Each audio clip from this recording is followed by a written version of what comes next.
கர்த்தருடைய பரிசுத்த நாமத்திற்கு ஸ்தோத்திரம். இன்றைய நாளுக்கான தேவ வார்த்தை பிலிப்பியர் 4ஆம் அதிகாரம் 6 மற்றும் 7ஆம் வசனங்கள். நீங்கள் ஒன்றுக்கும் கவலைப்படாமல் எல்லாவற்றையும் குறித்து உங்கள் விண்ணப்பங்களை ஸ்தோத்திரத்தோடு கூடிய ஜெபத்தினாலும் வேண்டுதலினாலும் தேவனுக்கு தெரியப்படுத்துங்கள். அப்பொழுது எல்லா புத்திக்கும் மேலான தேவ சமாதானம் உங்கள் இருதயங்களையும் உங்கள் சிந்தைகளையும் கிறிஸ்து இயேசுக்குள்ளாக காத்துக்கொள்ளும்.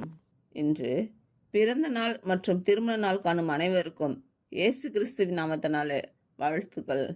கர்த்தர் உங்கள் பலவீனங்களை மாற்றி உங்களுக்கு பலத்தை கட்டளையிடுவாராக. கர்த்தர் உங்களையும் உங்கள் பிள்ளைகளையும் உங்கள் பிள்ளைகளின் பிள்ளைகளையும் ஆசீர்வதிப்பாராக. கர்த்தர் உங்களோடு இருந்து உங்கள் பணிகளையும் பயணங்களையும் ஆசீர்வதிப்பாராக. ஆமேன்.